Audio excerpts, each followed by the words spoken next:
Remove that metal. Now. The judge's voice sliced clean through the stale courtroom air, sharp and absolute, like a command that expected obedience without question. The old man in the wheelchair didn't move, not even an inch. His hands, weathered and still, rested lightly on the armrests as if they had carried far heavier burdens once and found this moment unworthy of effort. His pale blue eyes weren't on the judge. They were fixed on the American flag standing in the corner, its fabric hanging still under the hum of fluorescent lights. A quiet island in a room that was beginning to shift. Judge Harold Whitmore leaned forward, his robe stretching across the polished wood of the bench, irritation tightening his jaw. "This is a court of law, not a stage for sympathy," he said, louder now, making sure every person in the gallery could hear. A few scattered chuckles answered him, thin and uncertain, but enough to feed his momentum. "That decoration," he added, pointing with a stiff finger, "is not recognized here. Remove it." The metal hung from a faded blue ribbon around the old man's neck, resting against a pressed but worn shirt. It didn't gleam like the polished displays in museums. It carried the dull weight of time. And still, the man did not reach for it. The silence stretched. It wasn't defiance in the way the judge expected. It was something heavier, something settled, the kind of silence that had learned to outlast noise. In the second row, a young prosecutor named Ethan Cole shifted in his seat, his brow tightening as he watched the exchange unfold. He had seen stubborn defendants before, people clinging to pride or denial, but this felt different. There was no anger in the old man, no performance, just a stillness that didn't belong in a room built on argument. "Sir," Whitmore snapped again, impatience cracking through his polished tone, "I will not repeat myself. Remove it, or I will have you held in contempt." The word hung in the air, heavy with authority. A bailiff shifted his weight near the aisle, uncertain, eyes flicking between the bench and the man in the chair. The room waited for compliance. It was how these things always went. Power spoke, and people obeyed. But not this time. Slowly, deliberately, the old man turned his head. Not toward the judge, not toward the murmuring crowd. His gaze lowered just slightly, as if acknowledging something unseen, something remembered. When he finally spoke, his voice was low, steady, and carried farther than it should have. "This metal doesn't come off." No anger, no raised tone, just a line drawn so quietly it almost went unnoticed, except it didn't. The room felt it, a subtle shift, like pressure dropping before a storm. Judge Whitmore let out a short, incredulous laugh, leaning back as if the answer amused him. "Doesn't come off?" he repeated, shaking his head. "That's not how this works." He gestured dismissively, the motion sharp, practiced. "Men walk in here every day with stories, with props, trying to turn mistakes into something honorable. I'm not interested." His eyes narrowed, locking onto the metal again. "Fake honors don't impress this court." The words landed harder this time. Not loud, not explosive, but final. And somewhere behind him, almost unnoticed, Ethan Cole reached slowly into his jacket pocket, his fingers closing around his phone, a quiet unease settling deep in his chest as a single thought began to form, steady and unshakable. Something about this was very, very wrong. The judge's smile lingered, thin and self-assured, as if the moment had already been decided and all that remained was for the room to catch up. Judge Whitmore adjusted the papers in front of him with deliberate calm, the soft shuffle echoing louder than it should have in the stillness that followed the old man's words. "This is not a negotiation," he said, his tone flattening into something colder now, more controlled. "You do not get to choose which rules apply to you in my courtroom." The old man did not respond. He had already said what needed to be said.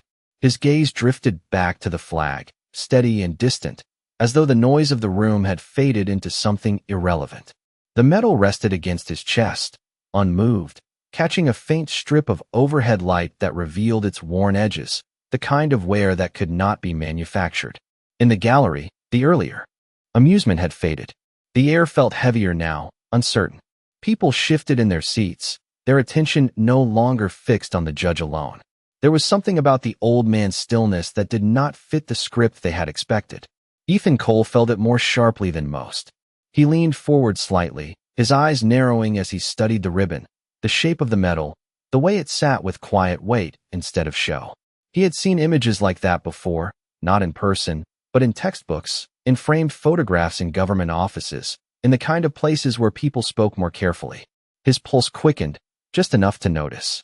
Judge Whitmore exhaled through his nose, patience thinning as he tapped the edge of the bench with a measured rhythm.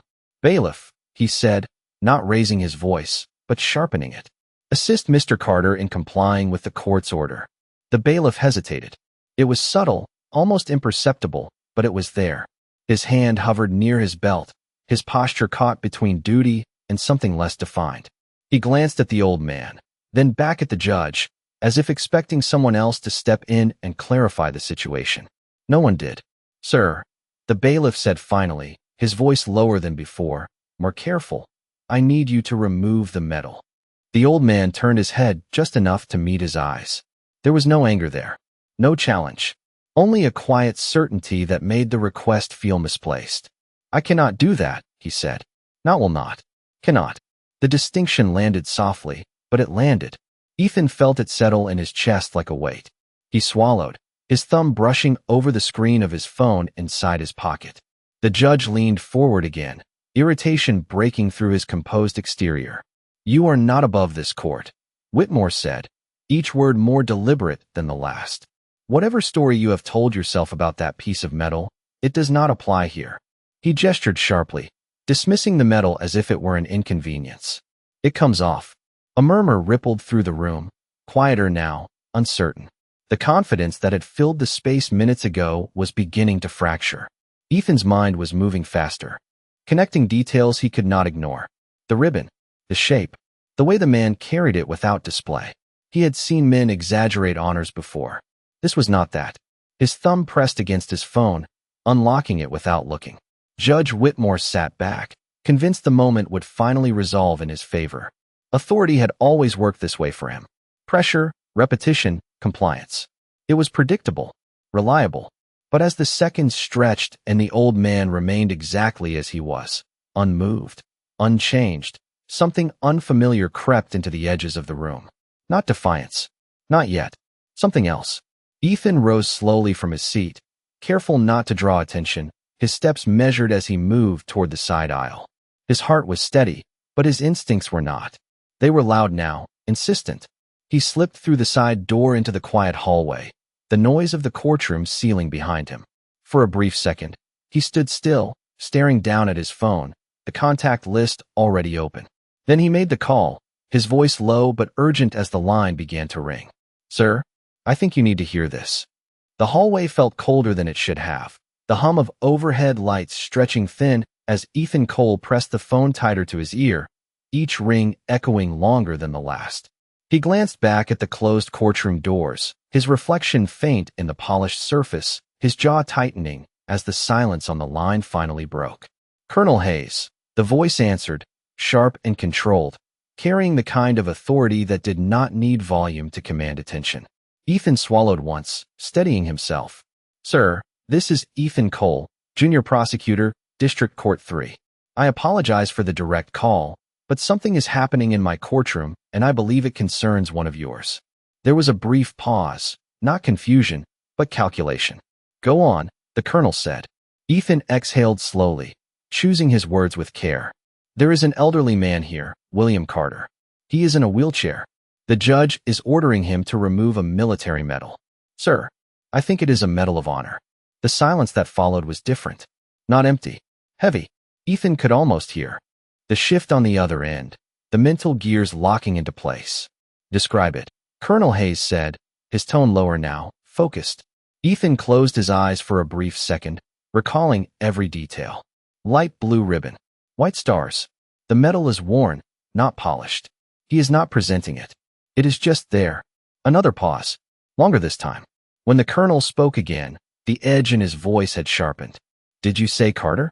Ethan nodded instinctively, even though the man could not see him. "Yes, sir. William Carter."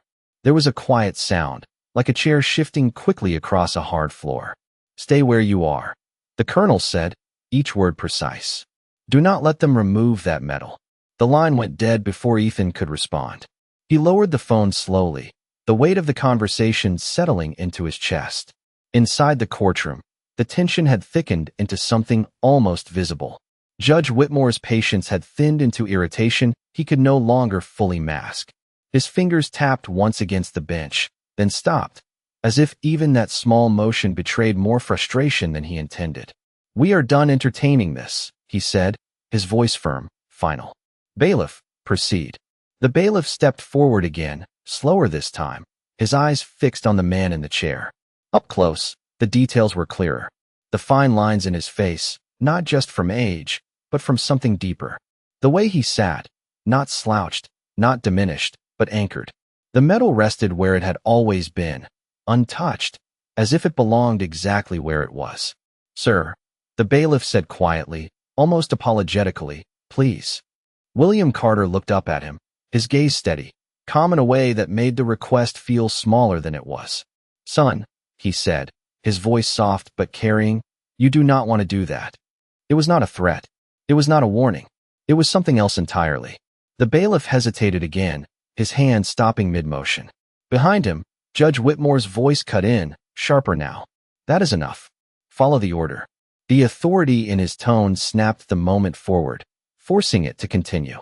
The bailiff drew a breath, his hand moving closer, the room holding itself in a fragile balance. In the gallery, the earlier whispers had vanished completely. Every eye was fixed on the same point, the same quiet man who refused to move.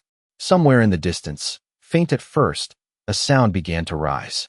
It was not loud, not dramatic, just the low, distant hum of engines approaching, growing steadily closer, unnoticed by most, but enough to make one or two heads near the windows turn slightly, as if something beyond the walls of the courtroom had just begun to shift. The bailiff's hand hovered inches from the ribbon, his fingers tense, uncertain, as if some instinct deep inside him was pulling back against the order he had been given. The room held its breath. Judge Whitmore leaned forward again, impatience now fully exposed, his voice cutting sharper than before. "Proceed," he said, each word clipped, final. The authority in it demanded movement. And still, the hesitation lingered. William Carter did not move.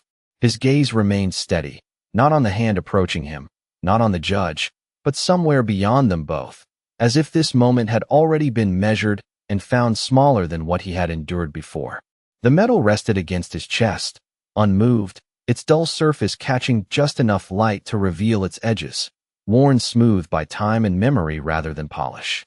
"Sir," the bailiff tried again, softer now, almost pleading. "Please." Carter's eyes shifted just slightly, meeting his. There was no anger there. No resistance in the way most men would show it.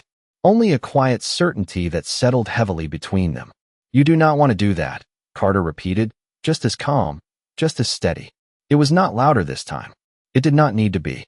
Something in the way he said it made the air feel tighter, like the walls themselves were listening.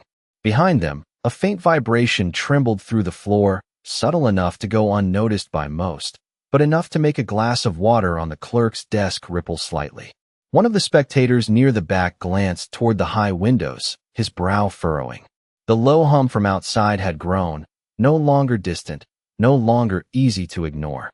Judge Whitmore straightened, his jaw tightening as the moment stretched longer than he intended. Control was slipping, not dramatically, not visibly, but enough for him to feel it. "This court will not be disrupted by theatrics," he said, louder now, projecting his authority outward as if volume alone could restore order. "Bailiff, I gave you an order." The bailiff inhaled, steadying himself, his duty pulling him forward again despite the unease that refused to fade. His hand moved closer, fingers reaching, the space between them narrowing to almost nothing. And then Carter spoke again, not to the bailiff this time, but into the room itself. "He told me once," he said quietly, his voice carrying farther than expected, "that this would never be taken off. Not by me, not by anyone." The words settled over the courtroom, pulling attention away from the judge, away from the motion, anchoring it all to him. Even the bailiff paused again, caught between action and something he could not explain. Judge Whitmore let out a short, dismissive breath. "Stories," he said, shaking his head. "Everyone has one. It does not change the law." But the certainty in his tone had begun to thin. Outside, the sound grew louder, no longer a hum but a presence. Engines. Multiple. Closing in. The faint reflection of movement passed across the upper windows, dark shapes shifting against the light. A murmur began again in the gallery, quieter than before, but different. Not amused, not skeptical, something closer to anticipation. Ethan Cole stood just inside the side doorway now, his hand still on the handle, his eyes locked on the scene unfolding. He had returned just in time to see the moment freeze again, the bailiff's hand suspended, the judge's authority pressing harder against something that refused to yield. His phone was still in his hand, the call ended, but the words from the other end still echoing in his mind. Do not let them remove that metal. The air in the courtroom shifted again, heavier now, charged with something unspoken. And just beyond the doors, footsteps approached. Not hurried, not chaotic, measured, deliberate, each one landing with a quiet weight that seemed to carry far more than its sound. The footsteps outside did not rush. They did not echo with panic or confusion. They moved with a measured rhythm, steady and controlled, the kind that did not need urgency to command attention. Inside the courtroom, the sound reached the edges of awareness, subtle at first, then unmistakable. The bailiff's hand stopped completely now, suspended just short of the metal, as if the moment itself had decided it would go no further. Judge Whitmore heard it too. His eyes flicked briefly toward the doors before returning to the man in the chair, irritation sharpening into something closer to unease. "We are not pausing for interruptions," he said quickly, as if saying it fast enough would make it true. "This proceeding will continue." But the room no longer belonged entirely to him. William Carter remained exactly as he had been, unmoved, his breathing slow, his posture unchanged. The metal rested against his chest with quiet weight, untouched, as though it had already endured far more scrutiny than this room could offer. His eyes drifted once more toward the flag, and for a brief second, the present seemed to loosen its grip. The fluorescent lights above faded into something harsher, brighter. The hum of the courtroom dissolved into a distant wind carrying heat across open ground. Voices overlapped in memory, not loud, not chaotic, but urgent in a way that carried meaning without needing explanation. He stood younger then, steady despite the dust and distance, listening as a man with more stars on his shoulders than most would ever see spoke directly to him, not as a formality, but as a promise. "This does not come off," the voice had said, firm and certain. "Not because of the metal, because of what it stands for." The moment passed as quickly as it came, leaving only the quiet echo of it behind.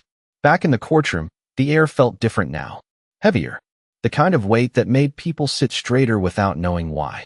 The footsteps reached the door. They stopped. A brief pause followed, long enough to be noticed by everyone. Even the judge fell silent, his earlier certainty holding just long enough to fracture under the pressure of something he could not yet see. Ethan Cole stood near the side, his pulse steady but his focus sharpened, every instinct telling him that whatever was about to happen would not follow the rules this room was used to. The handle turned. Slowly, deliberately. The door opened with a quiet click that sounded louder than it should have. No one spoke. No one moved. The shift was immediate, almost physical, like a change in pressure that could be felt without being seen. The first figure stepped inside, dressed in uniform that carried its authority without display, posture straight, gaze forward. Another followed. Then another. The room seemed to draw inward around them, attention pulled instinctively in their direction. Judge Whitmore opened his mouth, ready to assert control again, to question, to redirect, but the words hesitated, caught somewhere between habit and something new pressing in. The men who entered did not look around for permission. They did not announce themselves. They simply moved forward, their presence quiet but undeniable, each step measured, each motion precise. The bailiff stepped back without being told, his hand dropping away from the metal completely now, as if the decision had been made for him. The gallery fell into complete silence, not forced, not commanded, but natural, like something understood without needing to be explained. And at the center of it all, William Carter remained still, his gaze lifting just slightly, not surprised, not startled, but expectant, as if he had been waiting not for rescue, but for the moment when the truth would finally walk through the door on its own. The room did not react with noise. It reacted with stillness, the kind that settles in before anyone understands why.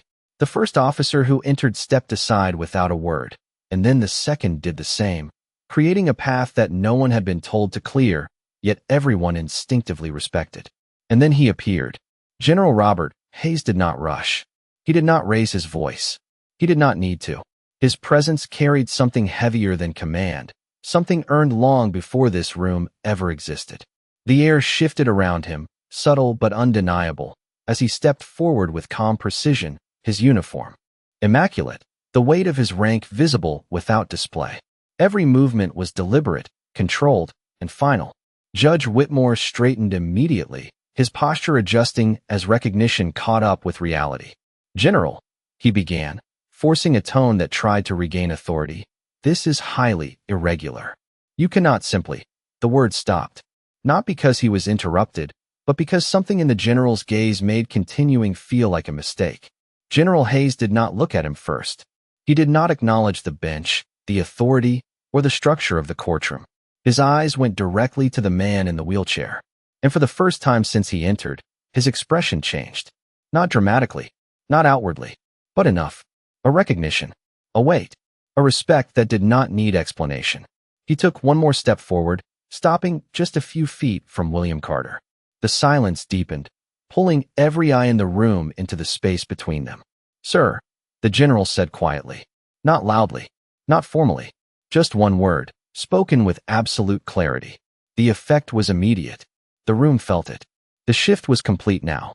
Judge Whitmore's authority, so certain moments ago, no longer filled the space the same way. It had been replaced by something older, something grounded in a different kind of command. Carter lifted his eyes to meet him, and for the first time, there was the smallest change in his expression. Not relief, not surprise, just acknowledgement. "General," he replied, his voice steady, as if this meeting had always been inevitable.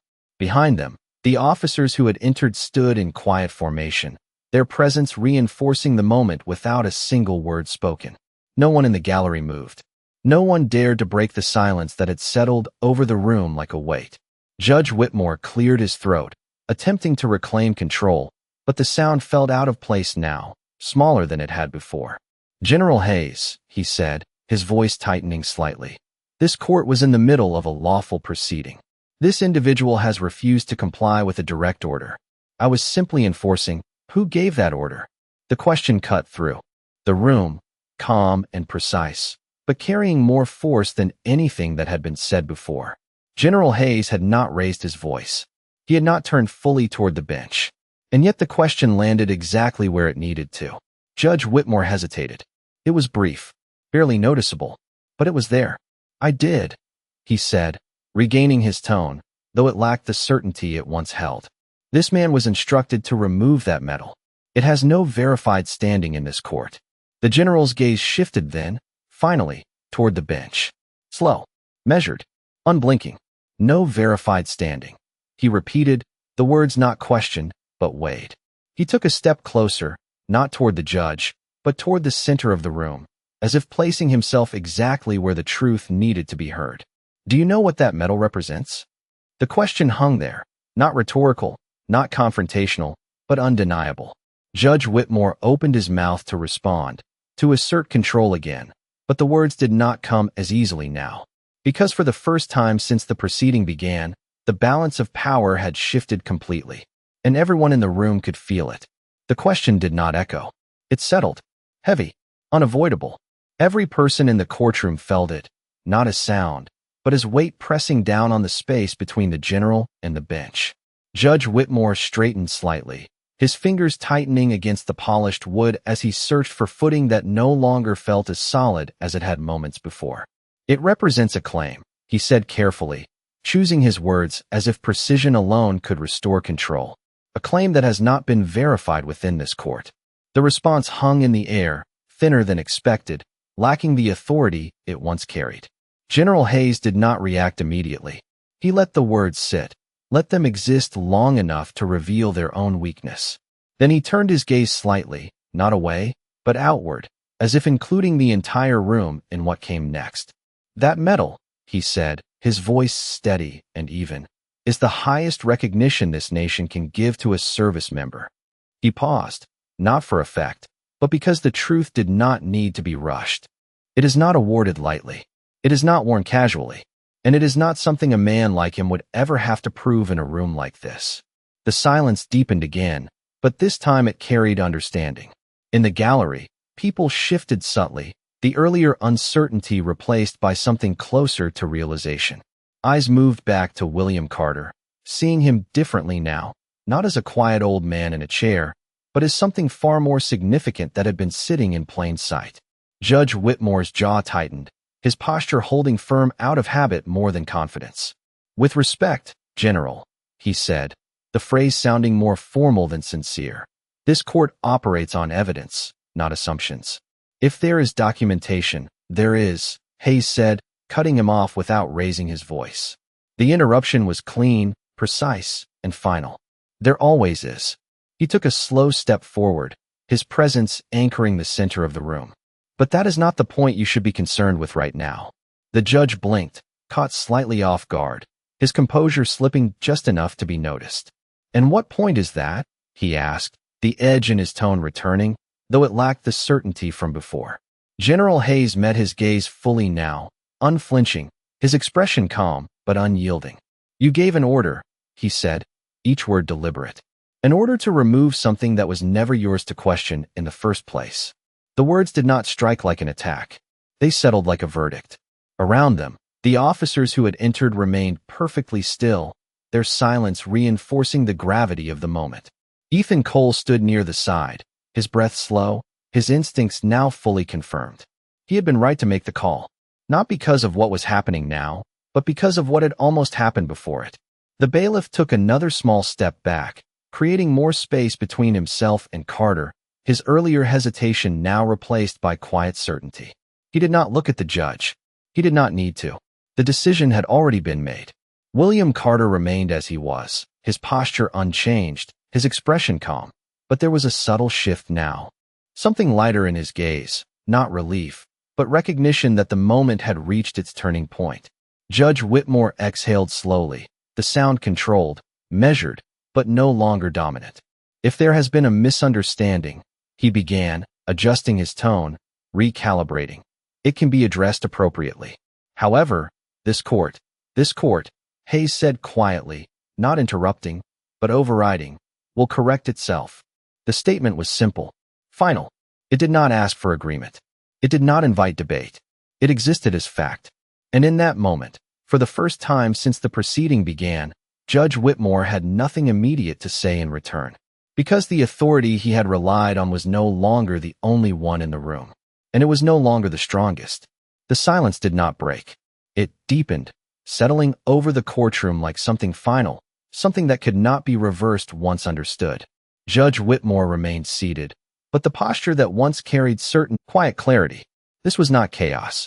This was order, just not the kind he had been trained to expect. General Hayes lifted his hand slightly, not in a commanding gesture, but in acknowledgement, and the officers behind him responded instantly, their posture aligning in silent precision. No words were exchanged. None were needed. The signal passed through them like a current, understood without explanation. Judge Whitmore noticed it. Of course he did. The room he had controlled minutes ago was no longer responding to him the same way. Authority had not disappeared. It had shifted, and now it stood somewhere else entirely. He cleared his throat, softer this time, his voice losing the edge it once carried. "If there has been an error in judgment," he said, carefully, each word measured, "this court is prepared to reassess the situation." The statement hung there, tentative, a step back, disguised as procedure. General Hayes did not look at him immediately. Instead, he reached forward, not touching the metal, but stopping just short of it, his hand hovering in quiet acknowledgement of what it represented. "There is no reassessment needed," he said calmly. "Only recognition." The words settled differently than anything before it. It did not correct. It did not accuse. It simply placed the truth where it belonged. Carter's gaze softened slightly, not in relief, but in completion. The moment had arrived exactly where it was always meant to. General Hayes straightened, his posture firm, and then, without announcement, without ceremony, he brought his hand up in a precise, unwavering salute. The motion was clean, practiced, and absolute. It did not rush. It did not hesitate. It landed exactly where it needed to. The effect was immediate. The officers behind him followed in perfect unison, their movements synchronized, their silence intact. In the gallery, a few stood instinctively, not because they were told, but because something inside them recognized the weight of what they were witnessing. Even the bailiff, after the briefest pause, straightened fully, his posture reflecting something deeper than duty. Judge Whitmore remained seated, but the shift in his expression was unmistakable. The confidence was gone. In its place was something quieter, something closer to understanding. Because in that moment, the courtroom was no longer defining honor. It was witnessing it. And at the center of it all, William Carter did not move, did not react outwardly, did not return the gesture. He simply sat, the metal resting against his chest, exactly where it had always belonged, as the room around him finally saw what had been there all along. The salute held for a moment that felt longer than time itself, suspended in a silence so complete it erased everything that had come before it. Then, slowly, deliberately, General Hayes lowered his hand. The officers behind him followed in perfect unison, their movements precise, their respect unmistakable. No command had been given. None had been needed. The room remained still, as if unsure whether it was allowed to move again. William Carter sat exactly as he had from the beginning, his posture unchanged, his expression calm. But there was something different now, not in what he showed, but in how the room saw him.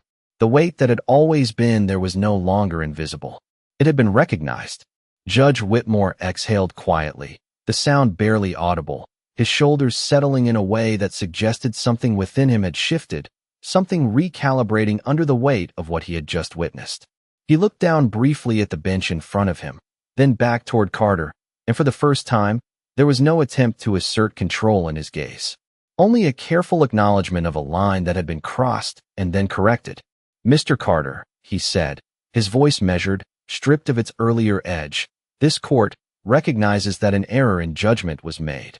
The words were formal, but they carried more than procedure. They carried admission. He paused, as if considering how to continue in a room that no longer responded the way it once had.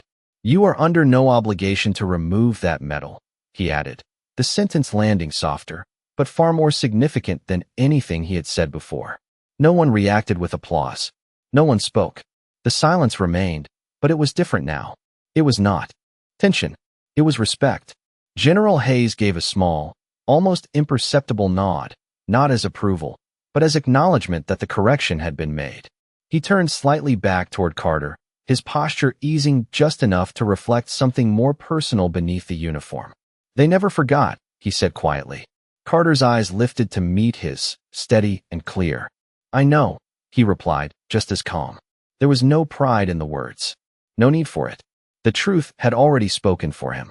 In the gallery, people began to shift again, slowly, carefully, as if returning to motion required permission they had not yet fully received. Ethan Cole remained where he stood, his phone still in his hand, his earlier unease replaced by something deeper. Understanding, not just of what had happened, but of how close the moment had come to being something else entirely. The bailiff stepped back into his place near the aisle, his posture straight, his gaze no longer uncertain. He did not look at the judge. He did not need to. His role had changed without instruction. Judge Whitmore adjusted the papers in front of him again, but the movement lacked its earlier authority.